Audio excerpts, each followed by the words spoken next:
Top of the morning to you. Morning. We are back from our humongous road trip in northern Thailand. We're back in Vientiane. And just for a change, on a Sunday morning, we're off to buy half a hectare of land. Cheers. Welcome to BNF Asia.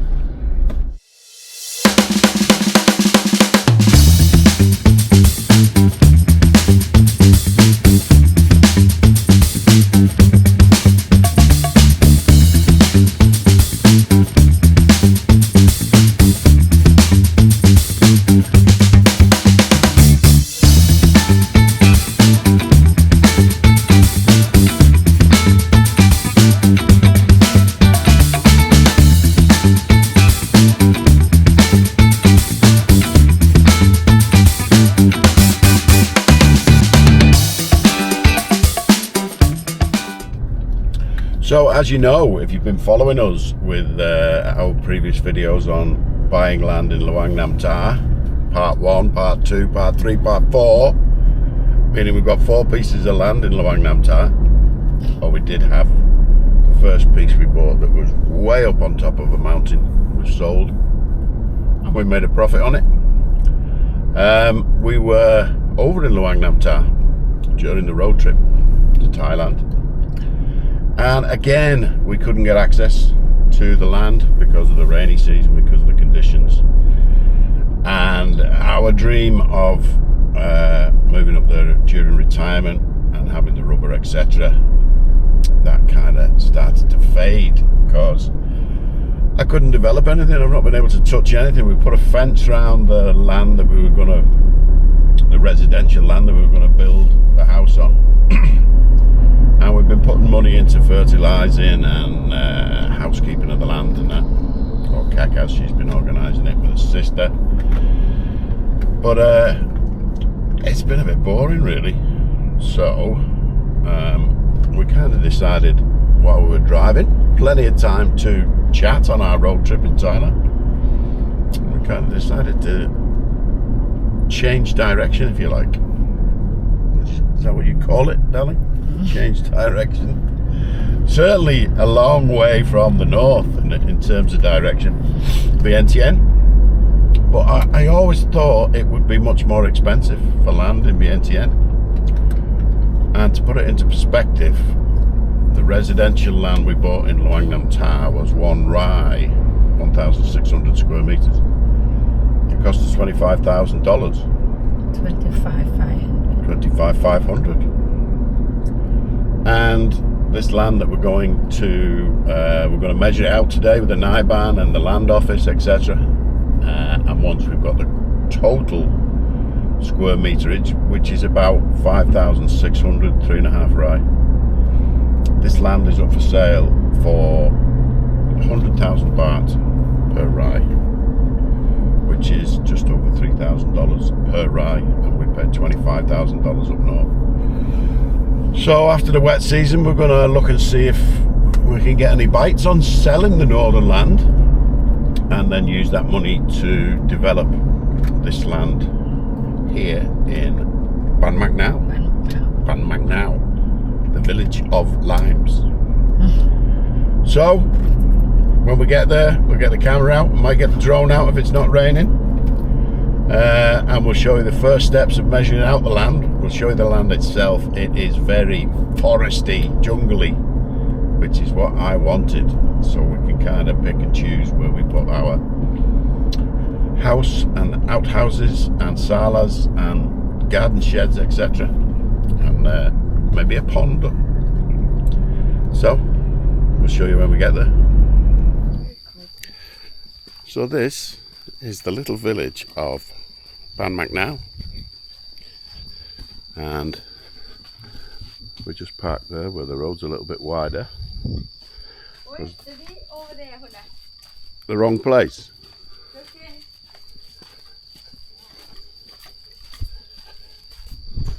So my wife said, I'll show you where to park. And we parked in the wrong place. There's our neighbour. And then this is the little entrance road that we share with, I don't know, 2 or 3, 4 neighbours maybe. We left the car back down there because of the overhanging bamboo and tree bushes, etc. I'll cut all this back once everything's signed up, and then we can bring the car up here. So from that corner, which is the neighbour's house, he's got some cassava growing on the land, and he's got a pig shed, which should be good because I need piglets eventually. So from that corner, along the front of the path,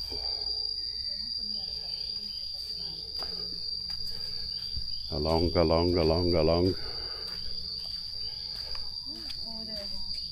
the post. Past the post, along to the where they cut on.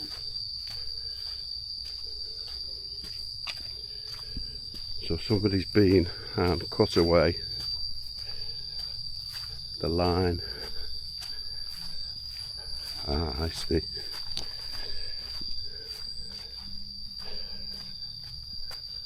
looks like they've cut through there.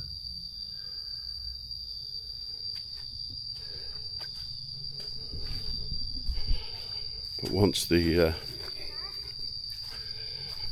land, agricultural land, geezer, and the Naibam, which is the village chief, they'll come along and do all the measuring, final measuring, give us the final square meterage, and then we'll know the total price.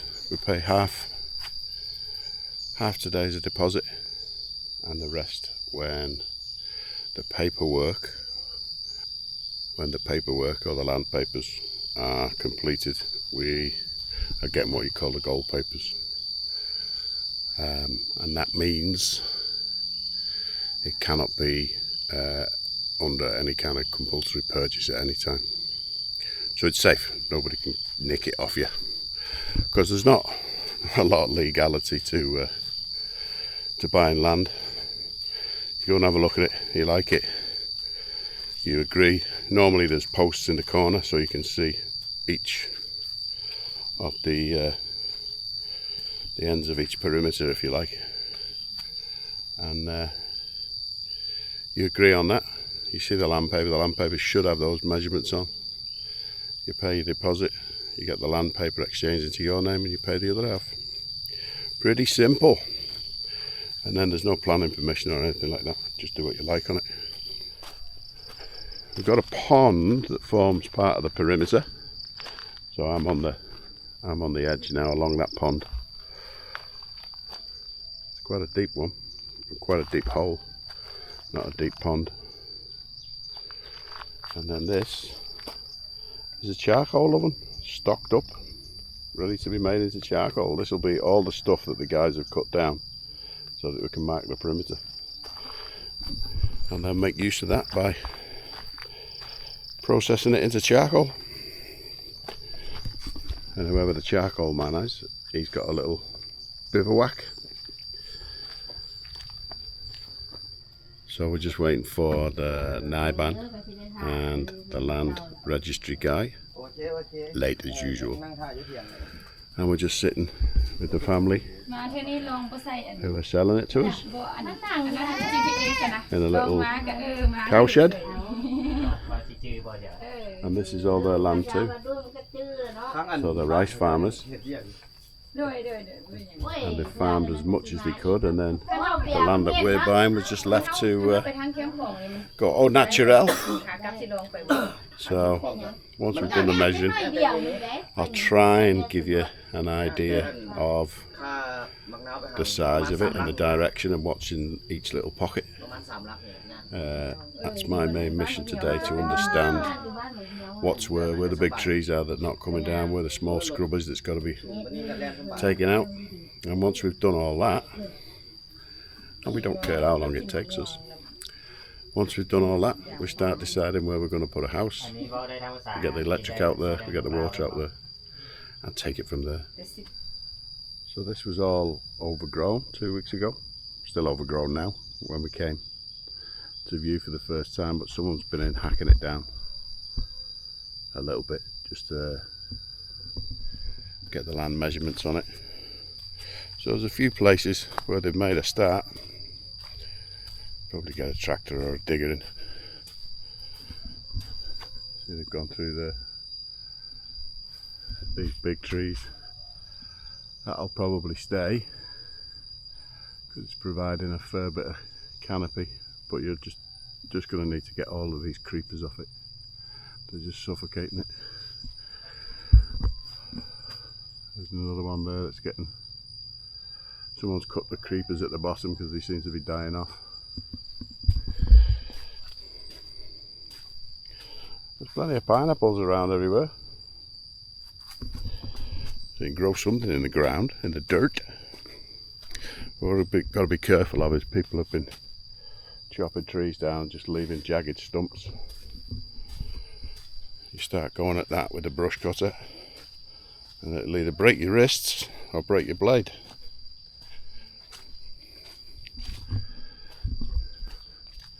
We've come towards the back now. We're back over by that charcoal processing mound, and if you follow that path that way, we'll go down it. Why not? Another stump there, stumps plural. They're going to have to all come out. So they've been whacking stuff down, but that's how they're doing it, going halfway through it with a saw and then just pushing it over, leaving big stumps everywhere. So it's going to take a fair bit of landscaping. All of this is low. You know, there's one or two trees in there, but they're very low. So this could be kind of like taken right back to the ground. Just leave the odd trees, leave the tall ones.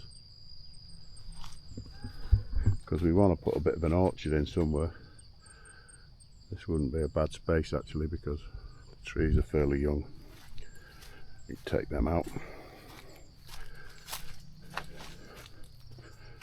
And this is the pond. This ridge here is the pond that we saw before. We're coming around the other side of it.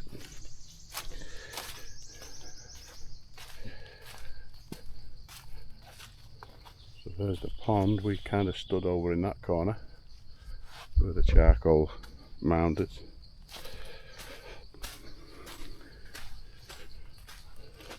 And they've cut along here so this can be measured. There's one marker post.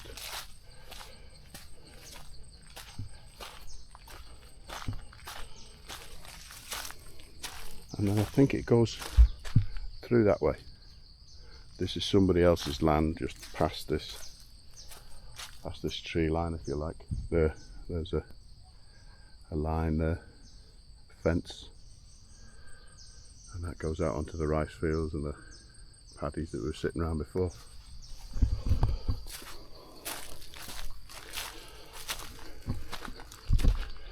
We'll just go back round towards that over there, which is our charcoal mound, and we'll walk around to the left of that. I think they've cut through the bushes over there. We'll go and see if we can find, there is a fence on that back line that denotes the back of the property, if you like.